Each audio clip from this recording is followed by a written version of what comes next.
उद्देश्य होगा। किसी चीज को सीखने के लिए सिंपल का फॉर्मूला है, जब एक मोबाइल से दूसरे मोबाइल में फाइल ट्रांसफर करते हैं तो डिवाइस को क्लियर करना होता है, तभी फाइल ट्रांसफर होगी। अगर हम ब्लूटूथ अपना ऑन किए हैं, फाइल ट्रांसफर कर रहे हैं और आप अपना बंद करके बैठे हो तो फाइल आपके अंदर जानी वाली नहीं है, होगी डिवाइस क्लियर होगी। सिंपल सा फॉर्मूला। जैसे हम लोग क्लास में स्टडी करते हैं, कक्षा शिक्षण जो होता है, बहुत सारी चीजें हर एक चैप्टर में आती है। कहीं टेक्स्ट वर्ड आता है, कहीं टेक्स्ट ब्रश आता है, टेक्स्ट होल्डर क्वेश्चन होगा, वो क्रियाकलाप आधारित होगा, यानी एक्सपेरिमेंट बेस्ड होगा। तो उससे फायदा क्या होता है, आप खुद अंतर कर पाएंगे अभी 2 मिनट। इस केले में से डीएनए को अलग करना है। डीएनए न्यूक्लिक मटेरियल होता है। इंटरमीडिएट में 5 नंबर का एक्सपेरिमेंट आता है। साथ ही साथ एक किसी क्लास बेस्ड नहीं है, ये आपको एक प्रक्रिया बताई जा रही, पढ़ने की प्रक्रिया की, पढ़ाई कैसे करनी है, करके सीखना। यानी किसी चीज को हम क्लास में आए, लेक्चर दिया, आपने सुना, बहुत सारे लोग तो 50% स्पॉट पर ही भूल जाते हैं। 50% में से कुछ लोग अगले दिन भूल जाते हैं। 5 से 10% लोग ही बचते हैं जिन्हें वो बात लंबे समय तक याद रहती है। इसके बाद वही चीज आप जब देखते हैं तो काफी ज्यादा समय तक वो नॉलेज आपको रहती है। आपने उसका इमेज देखा है, पिक्चर देखी है, तो वो थोड़ा सा नॉलेज स्थायी हो जाता है। और जब आप उसी को अपने हाथ से करके देखते हैं फिर वो बात आप भूलते नहीं हैं। इसलिए कि जो भी 6 to 12 सभी क्लासों में थोड़ा थोड़ा experiment based teaching material add भी कर सकते हैं, सहायक सामग्री जो कि आवश्यक होती है। यहाँ डेली हम लोग आते हैं, आज कुछ नया दिखा तो सबका फोकस इस टेबल की तरफ है कि क्या होने वाला है। ये ध्यान को अपनी ओर आकर्षित करने के तरीके होते हैं। जब क्लास में कोई हम नई चीज लेके जाएंगे ना तो सबका फोकस वहाँ होगा और लोग थोड़ा पहले से बेहतर इंटरेस्ट लेते हैं।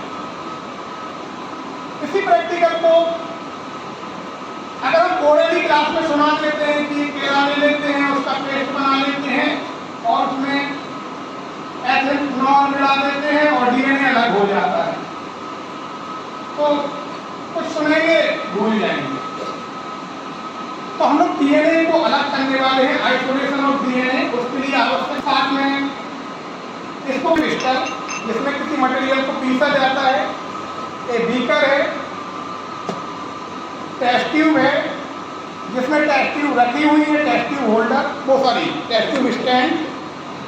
साथ ही साथ एंजाइम्स अवेलेबल नहीं है तो एंजाइम्स की जगह हम विम कोई भी डिटर्जेंट, लिक्विड डिटर्जेंट का यूज करेंगे, साथ में साल्ट यूज किया जाएगा।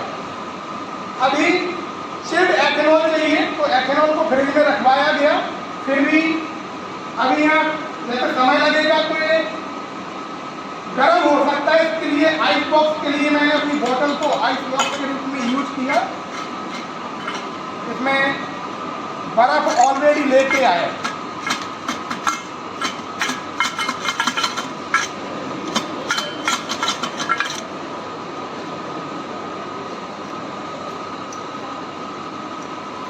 बस 2 मिनट लगेंगे। इसके बाद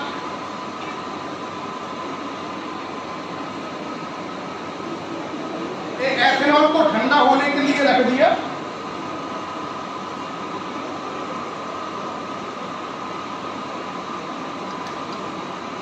तब तक प्रक्रिया होगी, तब तक वो चिल्ड हो जाएगा। अब इसमें करना क्या होता है, केला का थोड़ा सा एक पीस ले लेते हैं। केला का पीस लेने के बाद इसको अच्छे से मिक्स करते हैं। इसको सॉफ्ट होता है, आसानी से मैश हो जाता है। इसको बारीक मिक्स करते हैं। अब सॉल्यूशन बनाना होता है वाटर का, तो वाटर की भी ज़रूरत पड़ती है। तो 90 ml पानी, थोड़ा सा पानी लाओ इसमें, जल्दी पीछे। साल्ट एक NaCl है, सोडियम क्लोराइड, जो कि हम लोगों के घरों में यूज होता है। इसका लगभग 10 ग्राम हम लोग यूज करेंगे। और 10 ml डिटर्जेंट,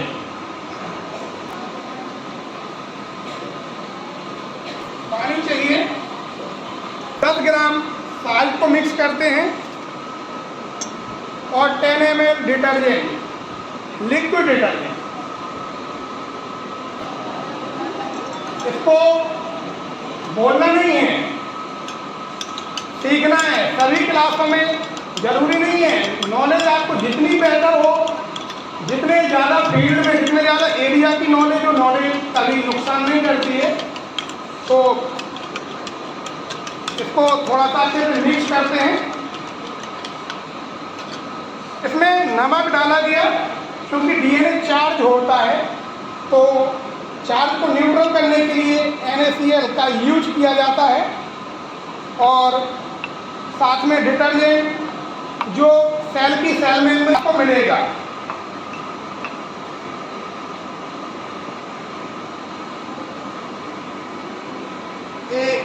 केले का पेस्ट बन गया। केले की जगह अन्य प्लांट्स को, मटेरियल को आप यूज कर सकते हैं। प्याज ले सकते हैं या अन्य कोई प्लांट ले सकते हैं। ब्लड का भी ले सकते हैं, ह्यूमन ब्लड से भी हम DNA को आइसोलेट कर सकते हैं, लेकिन प्लांट्स में बहुत इजीली हो जाता है। इसको अब इसमें मिक्स कर देते हैं। मिक्स करने के बाद फिर से अच्छे से मैश करते हैं ताकि जो DNA है वो सॉल्यूशन में बाहर आ जाए।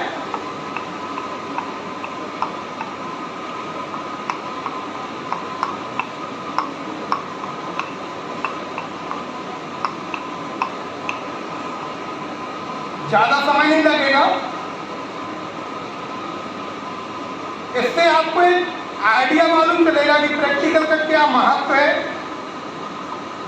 प्रैक्टिकल केवल नंबरों के लिए नहीं किया जाता है। आप सोचो कि प्रैक्टिकल नंबर मिल जाएंगे, प्रैक्टिकल सीख लेंगे।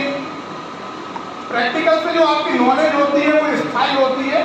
साथ में बहुत सारी और तमाम तरह की चीज़ों का आइडिया आपको लगता है।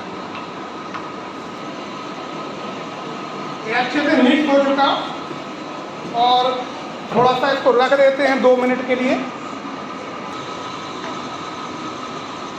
अब क्या करना है, इसको कोन शेप में बना लेते हैं और फनल में फंसा के आप इजीली से जो सॉल्यूशन है उसको फिल्टर करेंगे।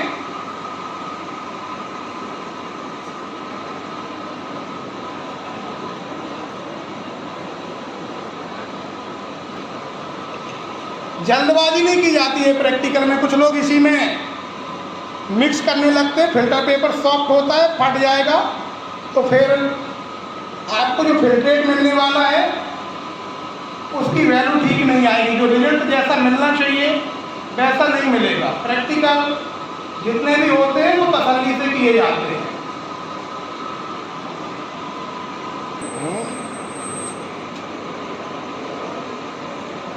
लगभग 10 ml चाहिए, बस होने वाला है।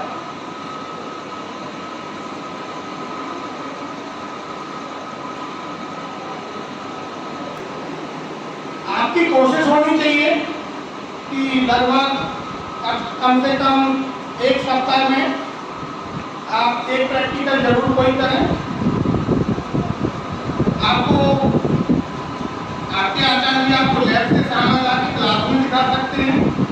नहीं होता है, जैसे ही फील्ड एथेनॉल डालते हैं तो DNA पोलराइज हो जाता है, एथेनॉल के साथ ऊपर आक्षेपित हो जाता है।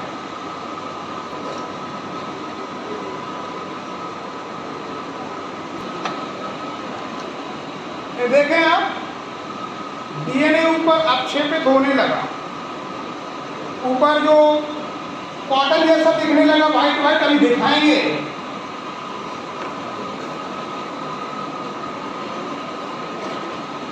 लगभग जितना सॉल्यूशन होता है उतना ही आपको चिल्ड एथेनॉल डालना होता है।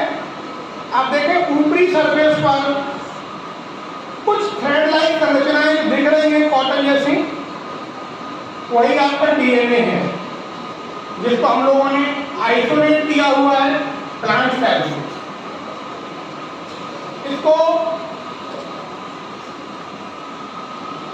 यहां भी देखें, ये ऊपर आ रहा, ये पोलराइज हो गया आया, इसको आप माइक्रोस्कोप में आसानी से देख सकते हैं।